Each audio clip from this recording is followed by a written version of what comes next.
Hello students, मैं पवन कुमार गोयल प्रज्ञान channel की तरफ से कल मैंने आपसे डिस्कस किया था बेसिकली मैथमेटिक्स 10th क्लास का चैप्टर 5 अरिथमेटिकल प्रोग्रेशंस।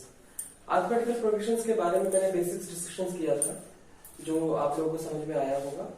तो आज बेसिक्स को थोड़ा सा मैं रिकैप करूंगा और आगे एडवांस की तरफ जाऊंगा और कोशिश करेंगे कि आज 5.1 को आपको समझाने की और आप 5.1 खुद आप इस चीज को कर पाए। तो बेसिक्स में क्या था, पहले हमने जो जाना था, हमने एपी को आइडेंटिफाई कराना सिखाया था कि एपी वो सीरीज कैसे बनती है, उसके क्या रूल्स होते हैं एपी फाइंड करने के लिए, जो पहले हमने यूट्यूब में दिया था। तो अब मैं कुछ और चीजें बेसिक्स को शुरू करके 5.1 को इस यूट्यूब में हम इसको सॉल्व करेंगे। तो पहले क्या है, general forms of the AP and what does it mean, कि उसका जनरल फॉर्म ऑफ एपी क्या होता है। General term of AP. Now this is first term is A and A plus D, comma A plus 2D, comma and A plus 3D. And what is the meaning? कि this is the first term और first term में हम D जोड़ देते हैं second term के लिए। इसी तरीके से हमें ये जोड़ के ये मिलता है, फिर हमें डी जोड़ के अगेन थर्ड टर्म मिलता है और फिर फोर्थ टर्म मिलता है। इसी तरीके से हमारे टर्म्स बनती चली जाएंगी। तो ये अरेंजमेंट हमारा क्या कहलाता है, बेसिकली जनरल टर्म्स कहलाता है। मैंने फाइनाइट टर्म्स भी आपके साथ शेयर किया कि फाइनाइट जो हमारी सीरीज एपी क्या होती है वो मैं बताने की कोशिश करूंगा दोबारा से। Now this is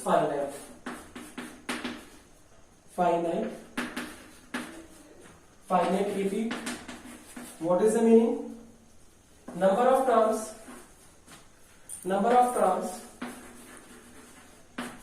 are fixed. Now, what is the meaning of fixed? Suppose I am taking a series 2, 4, 6. Now, this is again an AP. हम कह सकते हैं क्योंकि ये फर्स्ट टर्म हमारा A है, सेकेंड टर्म हमारा ये है। Now, हम फाइंड आउट करेंगे कि इसमें कॉमन डिफरेंस को देखेंगे। A is equal to 2 and D1, this is 4 minus 2, you will get it 2. तो AP तो ये है ही, लेकिन मेरा जो कहना था वो फाइनाइट का कहना था। फाइनाइट का मतलब फिक्स टर्म्स, मतलब इसके आगे कोई टर्म्स नहीं है। नंबर ऑफ टर्म्स में 3 है, तो दैट मीन्स फाइनाइट हमारा जो है ये AP कहलाएगा। दूसरा है हमारा infinite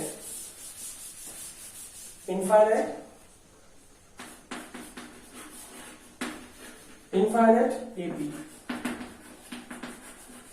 Number of terms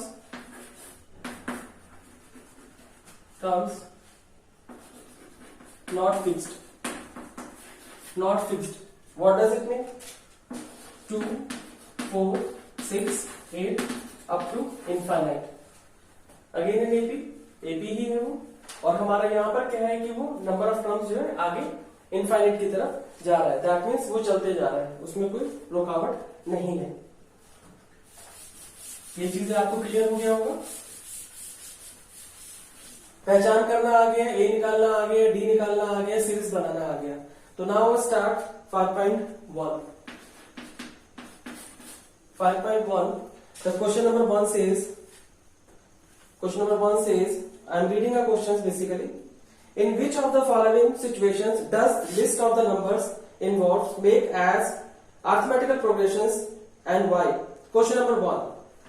The taxi fare after each kilometer, when the fare is rupees 15 for the first kilometers and 8 rupees for each additional kilometer. आपको ये क्वेश्चन समझ में आया या नहीं आया? वो कहता है कि पहला जो किलोमीटर है वो आपका 15 रुपए के हिसाब से है और जो आगे किलोमीटर चलेंगे वो आपके 8 रुपए के हिसाब से लगते चले जाएंगे टैक्सी फेयर पे। तो अब इससे हम कैसे इसको सीखेंगे और ये एपी में कैसे कन्वर्ट होगा। Now first kilometre, first part, that means first kilometre fare is equal to 15 rupees, that is correct.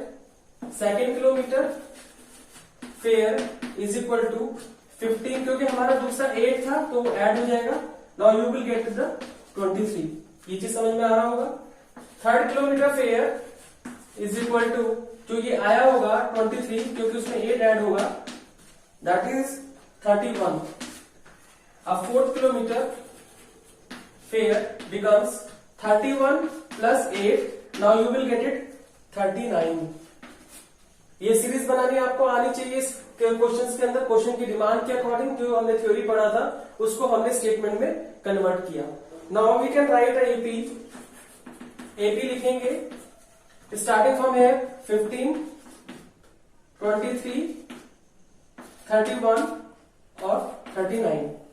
तो आई थिंक सो आप कोशिश करिएगा, देखिएगा क्या कहते हैं कि ये हमारा अरेंजमेंट जो है सीरीज है वो एपी में ही है. This is A and this is you can say D. You can find 23 minus के 15 इज इक्वल टू 8. हर जगह 8 8 आएगा. तो यही क्वेश्चन का हमें सॉल्यूशन ढूंढना था, वो हमने करके आपको दिखा दिया. Next question.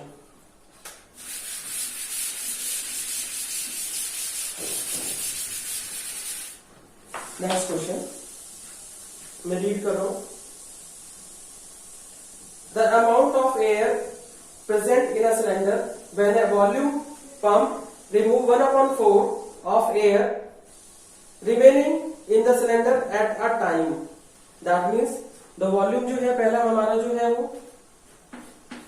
1 वॉल्यूम है, उसमें से रिमूव किया 1 minus 1/4 b. That is you will get it. अब मैं इसको एलसीएम लेके सॉल्व करूंगा तो 3/4 ये हमारा वॉल्यूम आ गया. अब इससे मैं सीरीज जनरेट करूंगा. फर्स्ट में मेरा 1 b था. Now that is when I add 3/4 b and now squaring, क्योंकि इसका like this you can write this is again 3/4 का क्यूब. ऐसे ही चलता रहेगा. तो again this is a and you can find n d. 3/4 minus 1. Now you will get and you can solve it. तो यहाँ पर भी हम इस चीज को करते करते सॉल्व करके निकाल सकते हैं, जो चेक कर सकते हैं. तो ये भी हमारा क्वेश्चन इस टाइप से थ्योरी से हमने इसको स्टेटमेंट बनाया. इसी का थर्ड पार्ट में सॉल्व करूंगा. इसी का थर्ड पार्ट सॉल्व करूंगा. देखिएगा जरा क्या कहता है question. The amount of the money in the account every year when rupees 10,000 is deposited at compound interest at 8% annually. What does it mean? अब हम इसको कैसे करेंगे?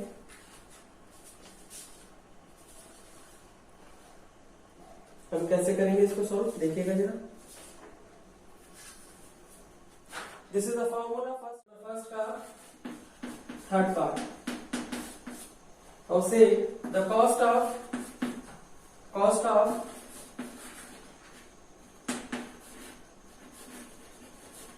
living of first meter is equal to 150 rupees. बिल्कुल सही बात है. Now cost of second is equal to कितना होगा? उसमें 150 में जो उसने 50 ऐड किया है, now it will get it 200 वो मिलेगा. अब cost of third is equal to 200 plus 50. Now you will get it 250 rupees आएगा. एंड फोर्थ में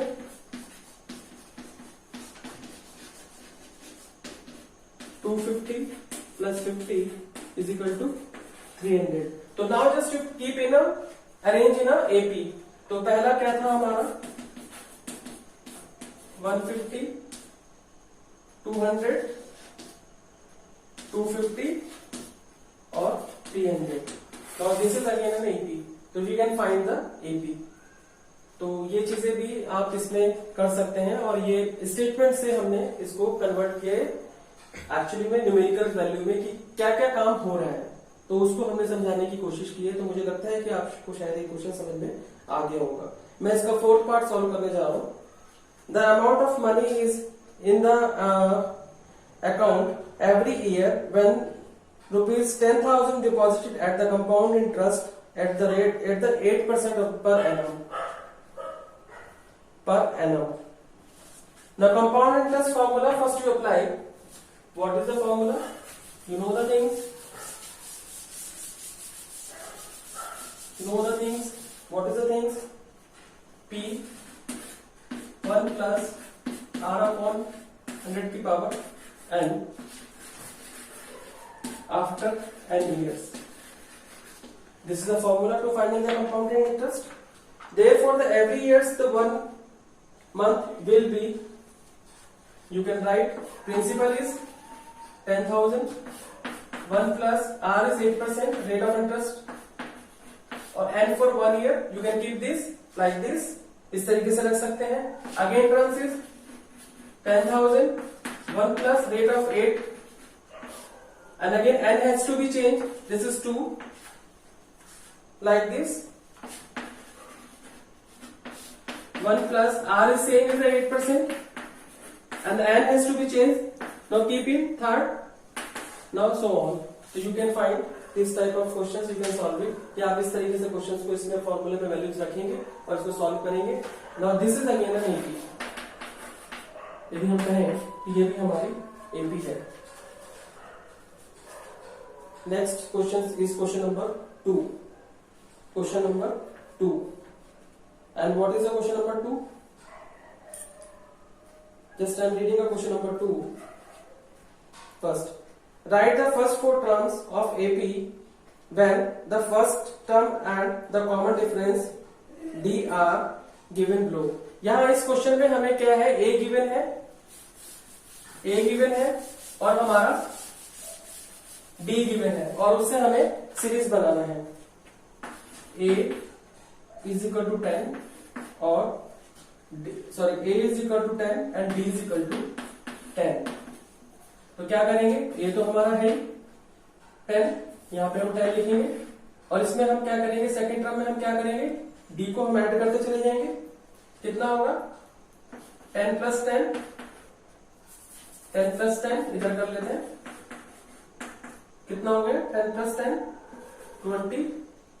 तो this is 20 and 20 plus 10, 20 plus 10 you can write here 20 plus common difference 30, so you can write 30 and again 30 plus 10, क्योंकि हमें A हमेशा वो change करते रहना. 30 plus 10 that is 40.